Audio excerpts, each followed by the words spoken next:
You already know what time it is. Welcome back into the What Offseason Sports Podcast, everybody. Coming on today's episode, we got the NFL trade deadline already approaching that quick. Yes, the NFL is flying past us. We're really going to be at the playoffs before you know it. But I wanted to take a look at some players and some teams that have either made a move already or people that need to make a move at the deadline to really bolster up that squad, maybe turn the corner to run for the Super Bowl or at least playoff contention. But I'm not alone on today's episode. I got a couple special guests, JT and the Don, another fantastic page that I follow on Instagram. You can check out their podcast as well. Let's get them introduced to the episode, though. Guys, how are we doing today?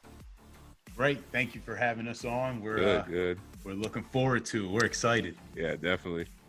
Hey, thank you, guys. Thank you so much again for coming on. Before we dive into everything, though, of course, never forget you can check out everything that What Offseason puts out for you if you just click on the link in the bio. JT, I'll start with you first, though. Before this did get shut down, did you expect the Falcons to move at least one of those guys? Honestly, no. And it's because it's really hard to move those guys at this point in their careers and get any value. Everyone knows the Falcons are a dumpster fire right now. They're going to be a top 3 or 4 pick next year. So you really would be trading those guys from a position of disadvantage. Julio, he's older, injury prone, especially this year more than ever. And, he's really not that guy that you would trade for to add to, a contending team. You can't count on him for a full 16. And I think the league behind the scenes doesn't really feel that highly about Matt Ryan's ceiling. And he's getting older too. So I think they were always going to be stuck with those two, regardless of the rumors. Don, I'll have a little bit of a different angle for you. Do you feel like that either Julio or Matt Ryan had enough value to be dealt at the deadline? I agree with JT. I don't think they did have enough value. I think a lot of it's his age or their age. I mean, Matt Ryan, a lot of people think he's a young guy. I mean, he's past 35 at this point, even though he still looks young.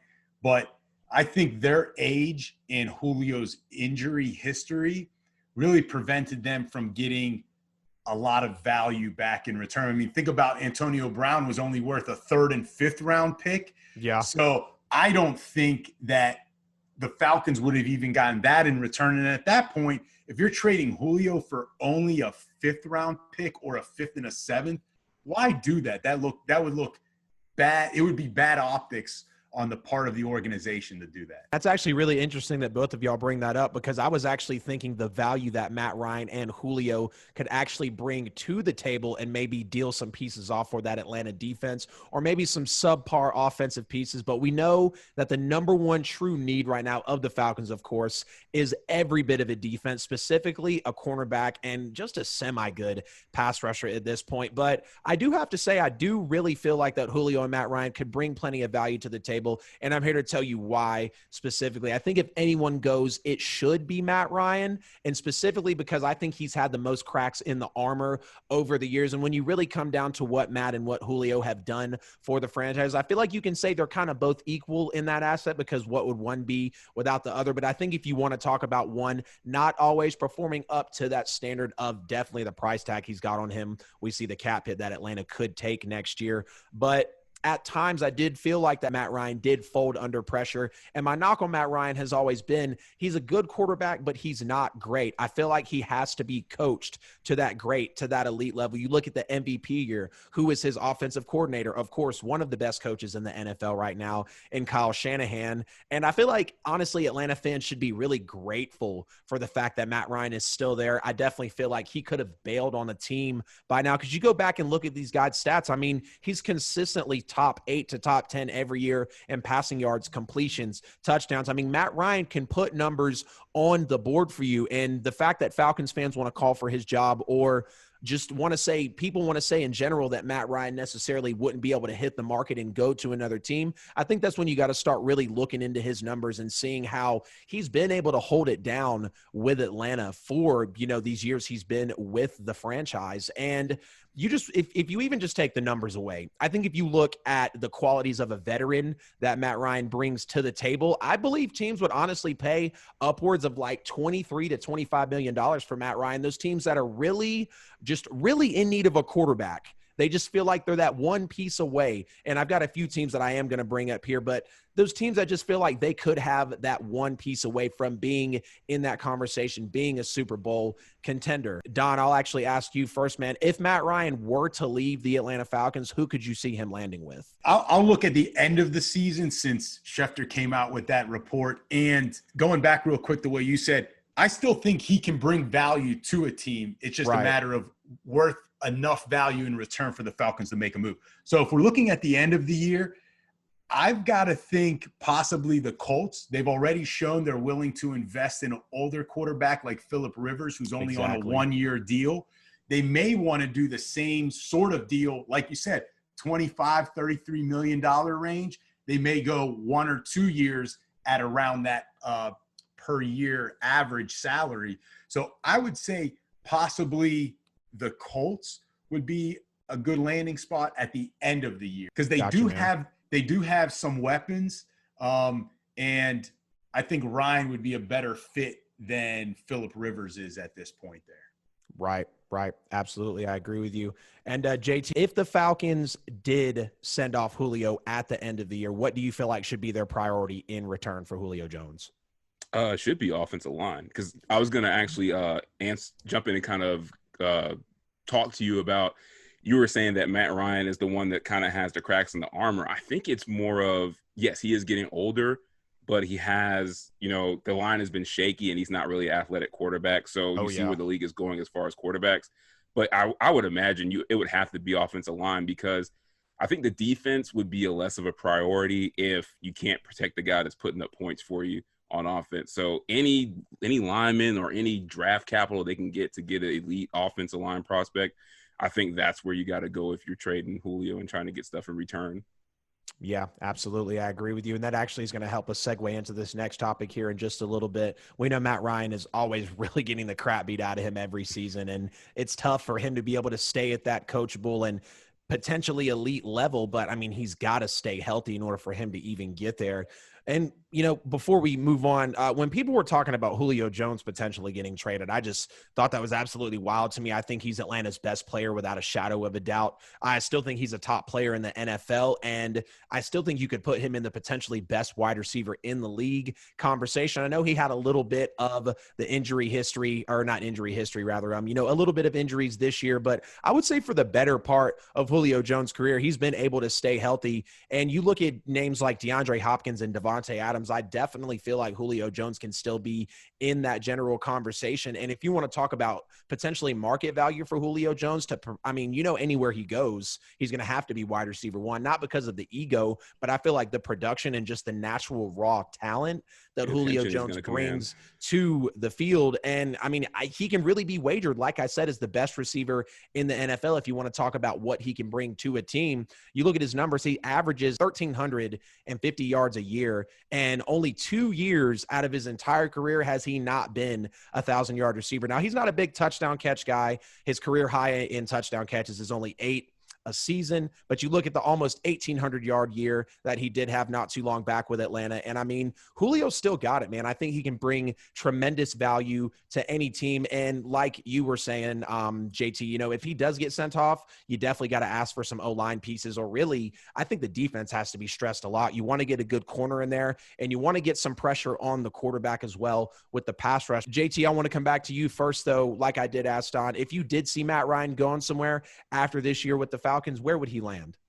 Well, he kind of stole my answer with the Colts, so I'll go elsewhere. I think it's two very interesting places to me. One, if Dallas still wants to play the we don't know about Dak Prescott game, I think Matt Ryan's a good fit there.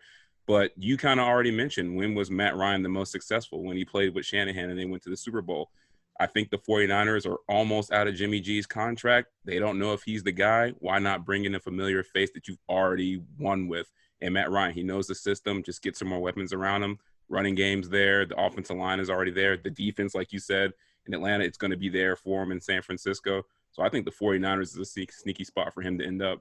I kind of thought that a little too with the Kyle Shanahan and the relationship that they've had. I feel like San Francisco is pretty locked on Jimmy G. I know his contract is coming up, like you mentioned, but I do like that, the potential landing spot for the San Francisco 49ers. But like we've all mentioned, the Colts would, I think, be the best fit for Matt Ryan. I think you got to take a look at the Cleveland Browns as well.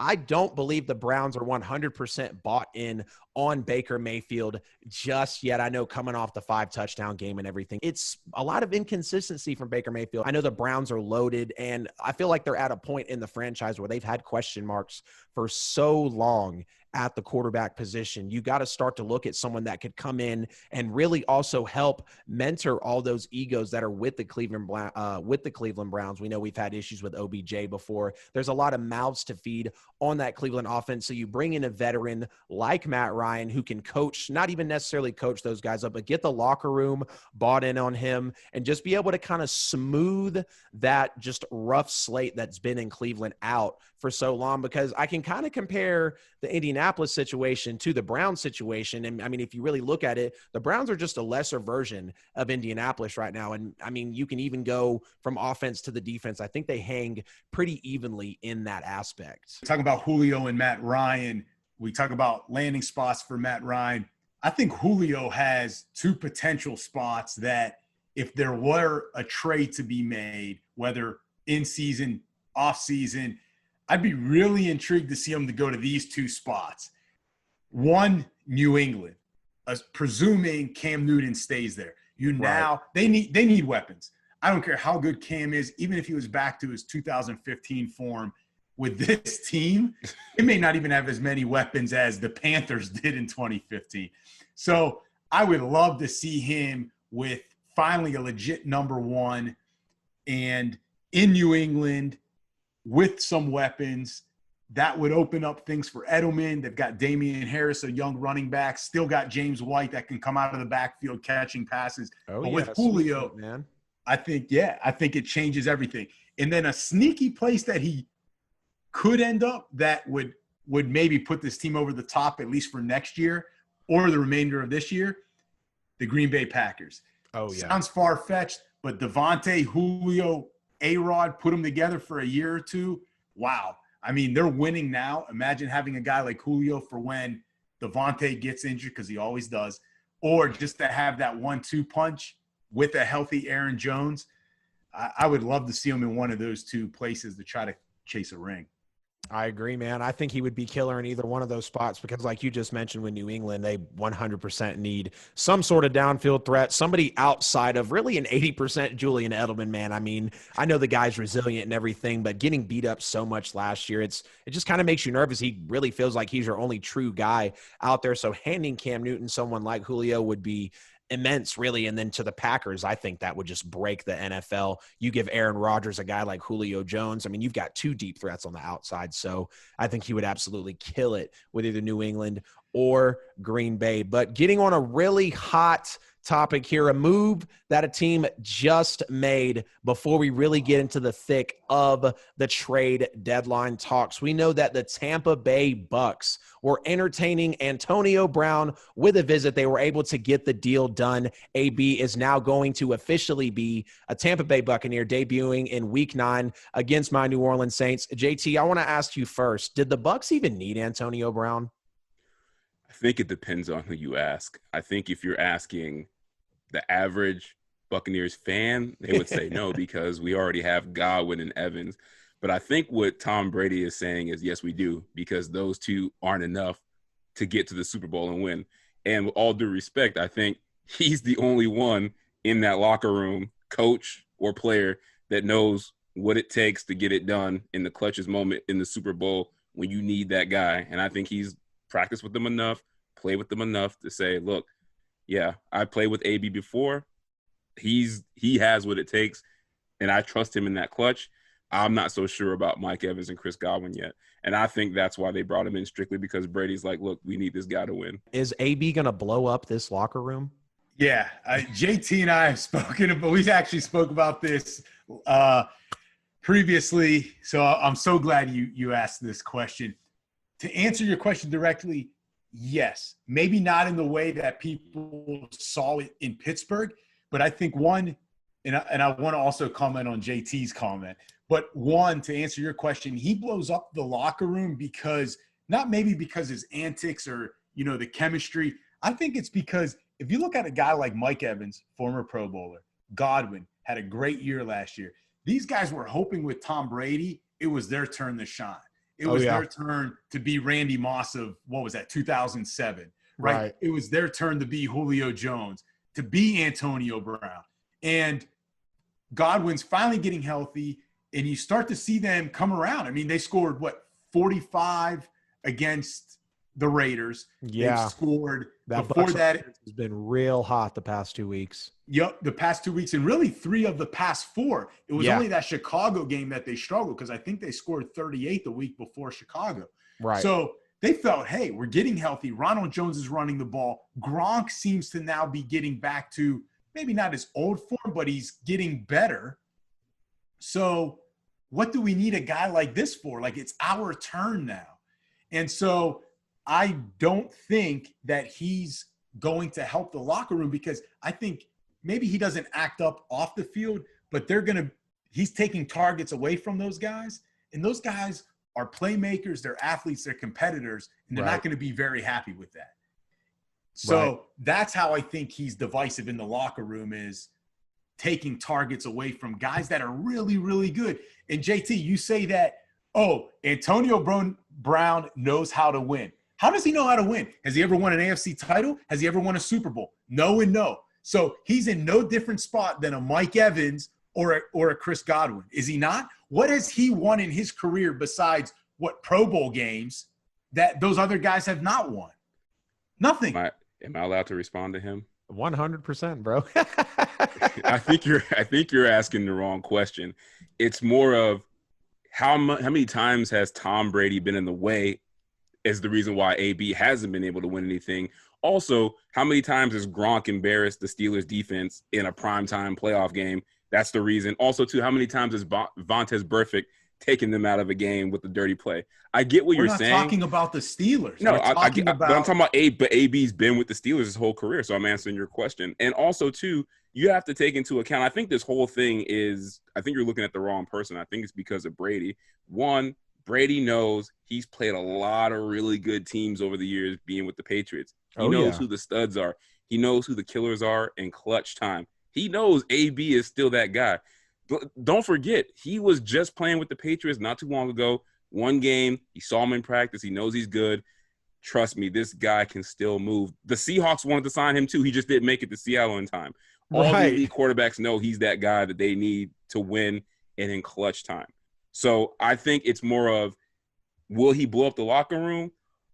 No, because I think the same reason he won't blow up the locker room is the same reason you don't hear Mike Evans and Chris Godwin complaining is it's Tom Brady. They know he's the GOAT. They know if you just listen to him, play your part, chances are you're going to end up with a ring. And when you have that kind of cachet, it doesn't matter if you're getting 3 or 4 targets or 15. If you know you're going to get a ring just by listening to him, that's all that matters. And he's the only guy in the league that can keep this circus together. So you're saying the only reason really to bring him in is the clutch time. Because what sort of value does he really bring when you're scoring 45 against the Raiders and the Tampa Bay defense is legit? Here's the thing. If I'm the GM, I don't necessarily make this move, but I'm thinking Tom Brady is the one that's making this move because everything that's been done in Tampa has his name written all over it. Why else would you bring Gronk out of retirement? Why would they trade for him? We don't even know what he has left. Why would you bring in somebody like a Leonard Fournette? He knows this is one of his last runs. Yeah, he knows this is his last run. He wants to be loaded up with as many players as possible because he knows that this is how you win. And this is what they wouldn't give him in New England, and this is why he left, and this is why they were having problems winning easily at the end. You can think he's really he's spoiled with the Bucs now if you want to talk about it in terms of talent, and you hit it right. You hit the nail right on the head there.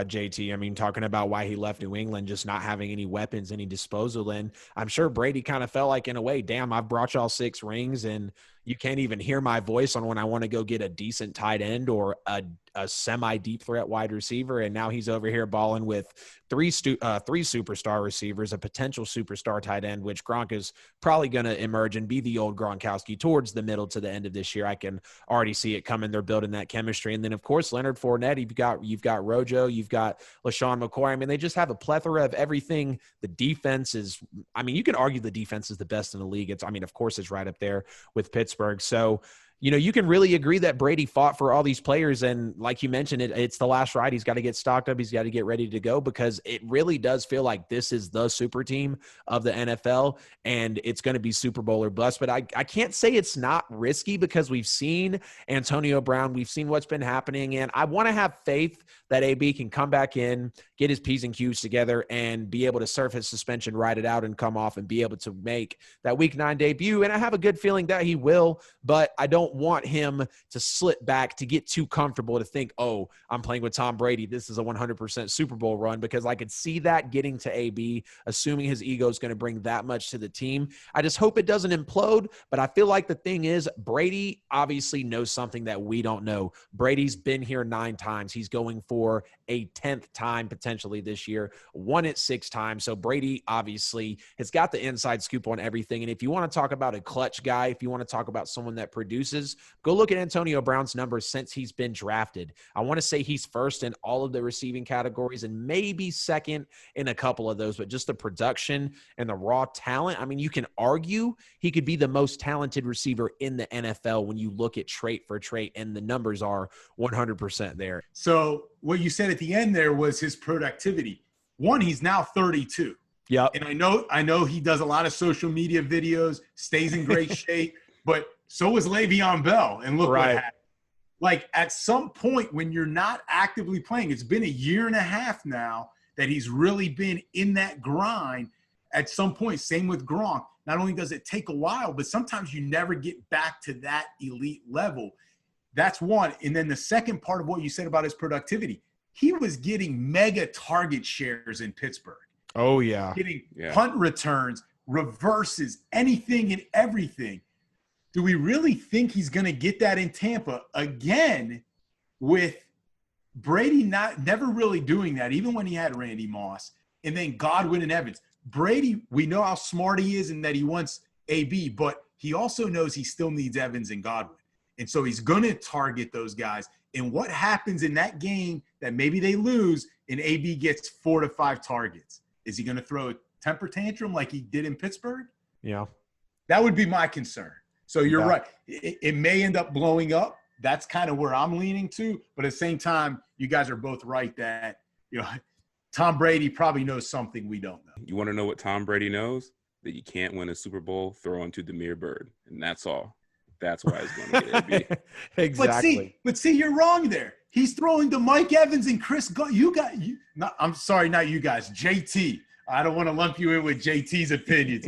JT, you're acting like, yes, he's throwing to 3 rookies. These guys are Pro Bowlers. I mean, they were going in the first 3 rounds of fantasy drafts this year. Your fantasy drafts, and that's why you're upset. But I guess I'll close up with my opinion on this. Yes, you're right, but also the thing that we're not taking into account is, guess what's the same common theme with Chris Godwin and Mike Evans? They're both banged up. And I don't know if they'll ever be 100% healthy this season to where Brady's like, look, we're going to play 18 games minimum this year. Like, that's what I'm expecting out of you guys. Can you make it 18 games to play? Right. And I don't know if you can definitively say yes. So you have to stock as many weapons as possible just in case things don't go according to plan. I agree. And like you just mentioned with him being hobbled, Mike Evans has not been 100% this year. We can see that. And I feel like he might be at about 90% now. But bringing in a guy like AB, who's obviously going to be fresh. Yeah, he's been out of the game for a while, but obviously he's been staying healthy on the side, working out. And then Chris Godwin just made his debut a few weeks ago. So definitely getting that weapon behind them. You can't discount them for that. But segueing over here into the Arizona Cardinals, I feel like a team that definitely needs to make a move at the trade deadline. We see they're sitting at 5-2 now. Well, going to be potentially 6-2 once this episode releases. But I mean, the offense is almost scary at this point, the way that they're able to play. The defense is quietly top 5 in the league. And if you want to talk about a move that they could really make at the trade deadline, I think they need to go get another pass rusher or somebody that can provide the same presence as Chandler Jones. We know the type of absolute beast and monster that Chandler Jones is, the type of just power and raw talent he brought to the defensive side of the football. And I mentioned this before we even got on the show. Can you imagine how that defense would be right now if Chandler Jones was still standing back there? JT, I'll start with you. Do you think that they need to get a replacement for Chandler Jones at the deadline, or should they maybe invested in some more offensive pieces? Well, I agree with you on the Chandler Jones not being there. He was my preseason pick for Defensive Player of the Year, so to see him go down, that's hard. But I actually think this is a very interesting situation. If I were the Cardinals GM, there's 2 moves that I would make. I agree with your pass rusher replacing Jones point. I'll probably go get Ryan Kerrigan and see if I can get him from the Washington football team. Definitely. I like that move. And if they really want to be put over the top, they won that game last night against Seattle, so I think it's a big step. I would make a bold move and go to Bill Belichick and see what it would take to get Stephon Gilmore. Because I think if you get somebody like that along with a cheap, older pass rusher like Ryan Kerrigan, I think that makes them a top 3 team in the league, and you got to put them up there as a 1 or 2 favorite to go to the Super Bowl if they make those 2 moves on defense, because the offense is set. Yeah, and Kyler Murray's locked in. I mean, he's dialed in with all of his guys right now. I love seeing that because I think what drew me to Kyler Murray is the fact that he was really hated on for his size and everything. But I mean, this dude's balling right now. I mean, yeah, he might have went 5-10-1 in his rookie year, but you look at his debut and you see the type of maturity he brings to the game. And you know the guy's mentally locked in. You can see it on every play. And I mean, he's just a fun guy to watch. And seeing him being able to develop, I actually mentioned to someone the other day that I think Kyler Murray will be a top 5 quarterback in this league eventually. And they wanted to disagree because of his size and everything. But I'm like, man, he's still able to ball. He throws one of the prettiest footballs in the NFL right now. He can make just about any throw. You can't say he can't throw the deep ball. I mean, of course, he's not going to put it 70, maybe even 60 yards down there, but he can give you those fades with your wide receivers. And I love being able to see the Cardinals forming into this team. Don, do you think the Cardinals should make any move at the trade deadline, or are they set so far, man? You know, they have a good stable of young defensive players coming up. They do have a lot of young talent. Isaiah Simmons is one of them. So he's going to presumably get a lot more reps in now. If they were to make a deal, I don't disagree with the Matt Kerrigan one or the Ryan Kerrigan one, but I would go with trading for Geno Atkins, see if the Bengals are willing to let him go. That would be the Bengals. Huge. That would be they're huge. not really they're not really in a position to win right now, so they're trying to stock pieces too. And by the time they even get 2-3 years down the road where they're contending maybe for an AFC title, I think Geno's going to be too old. So get value for him now. And Arizona, he's a plug-and-play guy. He's going to get to the quarterback, and he's a solid veteran. And I'd imagine at this point, just wants to win. Offensively, I don't really know if they need weapons, but I'll throw this name out there even though he's hurt, and he may come back up later in the show. I may bring him up once or twice more. I would go with trying to make a move right now while his value is the lowest in Zach Ertz. I feel like Arizona. Agreed. If they could bring in if they can bring in that piece that not only can work the middle, but that can move with Kyler Murray on certain plays, just would be unstoppable at that point. Presuming Kenyon Drake continues to play the way he has the last couple of weeks. Right. I think I want to say Drake did get banged up, so I know that's tough for them. I know Edmonds is going to be getting a good bit of the workload now. I've seen that. People are saying get Chase Edmonds on your waiver wire and everything. But yeah, man, I like that. I like that a lot. I'm happy that the Cardinals are able to be at the position that they're in right now. But I do think that they need to make a move, and I think we're all in unison on that as well. A couple more teams here before we round out the episode. I think the New Orleans Saints definitely need to make a move at the trade deadline. They've got two positions they could really use some help in right now. With Michael Thomas and Emmanuel Sanders being out, they find themselves again looking for a wide receiver. But we can't shy away from the fact that the secondary is one of the worst in the league. The red zone defense is not great. The linebackers in the line, we can be okay there. But if you want to talk about true secondary players, Don, I'll start with you. Should New Orleans worry more about the secondary or wide receiver? That's tough. That's they could be a little concerned about both. Bad, man. They need them both. I'm gonna presume Thomas comes back, doesn't have issues with teammates, comes back healthy. Him and Breeze don't skip a beat. Eventually, Sanders comes back. So I'm going to say secondary because that's always been kind of there's Achilles heel since the Super Bowl year. So I'm going to go defense, and I don't know where he fits, but I feel like they might be able to steal Jabril Peppers from the Giants somehow. That would be huge. And he's improved, I think, from his Cleveland Brown days, it seems like. But I don't know if the Giants would be willing to get rid of him because that defense in New York has actually started to turn a corner, and they're better than what people think. Right. So it may be hard to get them away, but if they can give enough pieces or draft picks away for Peppers, he might be able to give them a dimension they don't have right now. Of course, with the Saints needing the defense, like you said, Don, it's been such a drawback really since the Super Bowl. You can even go back to, I want to say, was it 2012? I want to say it was 2012 when the Saints had one of the worst defenses. At that point, it was the worst defense in NFL history. They gave up the most yards ever. Now you've got the Falcons and the Seahawks battling it out this year. Was that Rob Ryan year? Were those Rob Ryan years? I think so, man. Those years were tough. And then there was like 1 or 2 years when the Saints were the 4th overall defense in the NFL, but then we fell short in the playoffs that year. So it was tough. But having Dennis Allen in there now, I know a couple seasons ago we were pretty solid, but the secondary, which it's just our secondary is so inconsistent. Like Marshawn Lattimore's not being himself this year. Outside of that pick 6 that Janoris Jenkins has on Brady, I don't really give a damn for him.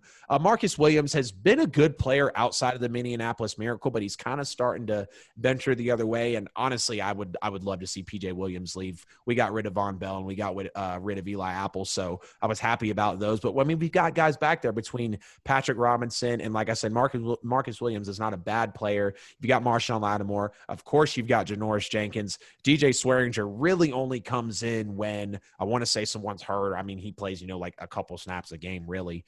But in terms of another wide receiver as well for New Orleans, I mean, Marquez Callaway, yes, he's trying to emerge. Traquan Smith is trying to emerge as well. But without Thomas and Sanders, a lot is riding on the tight end and running back position between Jared Cook and Alvin Kamara. JT, I'm going to put you on a hot seat right now, man. If the Saints had to go make a blockbuster deal for a wide receiver, who would it be for? Oh, that's tough because, I feel like the easy answer is Julio, but I just can't see them turning them over to a division rival. God. That would be the sick. NFC South would implode. Yeah, they're way too close of rivals, too. It's not like they're sending them to Carolina. Right. This is really difficult. So there's 2 guys, if we're just strictly talking about offense and receiver, that I think would be sneaky moves for the Saints. One, I think Evan Ingram, because I don't know what's going on with him with the Giants, but I just feel like it's a bad situation and everybody is just not playing well. So I feel he's the type of player that if you get him with Sean Payton, he's a tight end on paper, but I think they can do a lot with his skill set. And He's you could quick. probably He's one of the use him in tight the ends Thomas league. role. I mean, he's right up there with Darren Waller, man. Yeah. He's one of those guys, if you got a good offensive coordinator, you can move him around. And the other one, I'm looking at teams that they're in tank mode where they're trying to get Trevor Lawrence. So who are some guys that those teams can unload and you guys are in win now mode? I'm looking at DJ Chark down there in Jacksonville, and I've seen potential rumors for that. That would be a big pickup for I think that'd be good. And I'm looking at Jameson Crowder from the Jets. I think he fits in well with what Drew Brees does. That slot receiver that works the middle of the field, runs great routes, has sure hands. And I don't think either of those guys, well, maybe Chark, but I don't think Crowder will cost you that much because I think the Jets will Definitely be not. glad to get anything they can get to give him away. Right.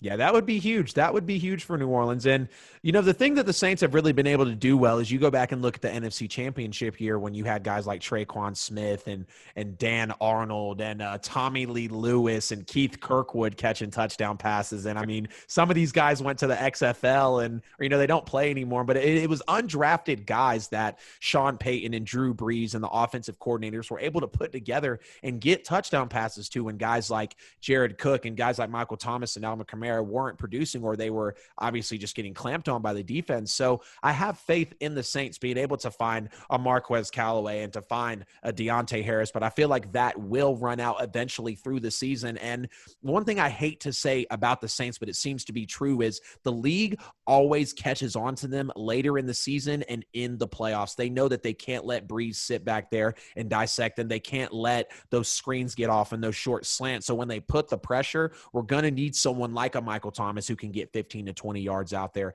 like an Emmanuel Sanders, and potentially like a Chark or a Jamison Crowder. I love the Jamison Crowder idea, honestly. I mean, you want to talk about a surefire slot that I feel like Sean Payton could A, make some magic with, and B, that Drew Brees could definitely gain some confidence in and just continue to produce at that elite level. I really, really think that if the Saints do make a move at the deadline, I feel you guys on both of them. It's got to be either the secondary or wide receiver. I think I'm gonna for a final pick secondary, though, because once ES and MT come back, I think the Saints will be pretty squared away. But a big sleeper team we got to get into, a team that is just not getting any respect right now. I'm still sleeping on them, but I feel like if they make a move and get that offense just a little bit of a step up, the defense is there, no doubt. It's the Chicago Bears. The Bears, 100%. I am not a huge believer in this team. I wouldn't even say I'm 75% bought in on a 5-1 Bears team, because you go look at some of the earlier games they've played, the games that they should have lost. But I think if the Bears have to grab a player at the trade deadline, it's got to be without question some help for Nick Foles and a number 2 guy with Allen Robinson. We know Jimmy Graham has some potential. We know Allen Robinson is really disrespected. He's slept on by a lot of people in the NFL. Don, I'll start with you, man. Do you think that they have to go grab a wide receiver, or could it be potentially another tight end for Nick Foles to get comfortable with? Well, Allen Robinson's even slept on by his own organization. Obviously, Yeah. they haven't signed him long-term, so you're so right. Not only the NFL, but on his own team. Are you making me pick between tight end or receiver? Because I think they need both. Right. If you had to pick between tight end and wide receiver, who would they go grab? Ooh. They have 8 tight ends already. So For real. Because of that, yeah, you bring up a good point. Because of that, I'm going to go receiver. And who I would go after if I'm the Bears, you've got Allen Robinson, great cornerstone there. I would see if I could sneak or take away Will Fuller of the Texans. He's actually, I believe, going to be a free agent to be. So if the Texans are asking for first-round pick, which they shouldn't, I'm just making an example, that they should not even be asking for a lot because he's assumed to be free agent. They're not making the playoffs. They're not winning the division. They're either going to have to re-sign him for too much or he's going to walk. So why not get a mid-round pick for him or 2 mid-round picks for him? And I think with that, the Bears now open up the deep pass if Nick Foles can still even throw it. Right. But that would open up the deep passes for them, which would hopefully in turn open up the running game, their 8 to 10 tight ends that they have, and then Robinson especially. So if I'm the Bears, I try to make that move for Fuller because you're not giving up the future and you're actually getting a very good player when healthy. JT? That's a really hard question because I think the obvious answer is they need a quarterback. But, I mean, Yeah. I guess that's out of the question. It's hard because the receivers, I don't think it's really the problem because they have young receivers. Like, they have a guy on their team, Anthony Miller. I don't understand how they don't play him a lot more. He's a good player. If the Bears did have to address a position at the trade deadline, who would you say? What position would you say, rather? I almost would say if you're not addressing offensive line or running back, I would go all in on getting a defensive impact player because I think that's the only way they can win a Super Bowl is on defense. Because Nick Foles, if that's the guy you're going with, he is who he is. You're gonna live with 250, 1.5 touchdowns max and hope he doesn't turn it over and then let those guys on defense go and win it for you. But if I had to choose a player on offense I would like to see them get, Don Fuller's really good. I just worry that I don't know if Foles can use him right. If I had to pick one, that's tough too. You stumped them. It's so tough. It's because I don't believe in that team. I don't believe in the coach. I think you could bring Julio Jones in there, and I think they'd misuse him. So I just don't want to, wish any bad karma on any good players to go there and just, be forgotten about. Need to get saved from the Chicago Bears before it's too late. Maybe somebody like a Golden Tate where, you can use them. Or, I'm going to say Evan Ingram again, but, they got a million tight ends. It's just really hard to predict somebody for that offense because I think anybody that's not a running back that goes there or it's not an offensive lineman, I think it's a bad move. It's a wasted move. Yeah, definitely need more protection for Nick Foles because the reason I was saying they could potentially go grab a receiver is because you look when obviously Nick Foles, carried the Eagles to the Super Bowl, won the Super Bowl. He had names like Alshon Jeffrey and Nelson Aguilar, and I don't remember if Deshaun Jackson was there, but I know he's thrown to Deshaun Jackson before, and obviously Zach Ertz was maybe the best tight end in the NFL that year when you talk about just what he was bringing for the Eagles. And when Nick Foles had weapons, he was deadly. He was able to be coached up, and we obviously see the man was able to go to a Super Bowl and win it for a franchise that had never, that was a huge milestone for the Eagles. But at the end of the day, he did have the weapons. And obviously, I think this Bears defense is much better than that Eagles defense. And that's been the story of Chicago. You look last year, they really flopped down towards the bottom of the NFC North. But the year before, if Cody Parkey hits that field goal in the wild card, the Bears were looking good that year. They would have felt on top of the world being in the second round of the playoffs. It had been so long since Chicago had been back and sporting the defense that they did. I think the Bears really had the best defense arguably in the NFL that year. And so with them actually being able to bring that back together, of course, Khalil Mack is still the guy that he is. And needing a little more, I feel like maybe just a little bit on defense, maybe one extra playmaker. But you look at the Bears defense, they're obviously able to hold guys down. That is going to wrap up today's episode of the What Off Season Sports Podcast. Everybody, thank you so much for tuning in today for the 2020 NFL trade deadline. Really debacle. We've got so many players flying around already, but we've got the actual deadline coming up. Who's going to be on the move? What teams are going to be making moves? I was joined today by JT and the Don. It was a fantastic time bringing them on the show. Like I mentioned, you can check them out on all the social medias, and of course you can check their podcast out as well. Definitely go check them out on Instagram. That's where I love seeing most of their stuff. And of course, check out the link in the bio for all of the What Off Season content. Tune in next week for another episode. And this is What Off Season signing out, everybody.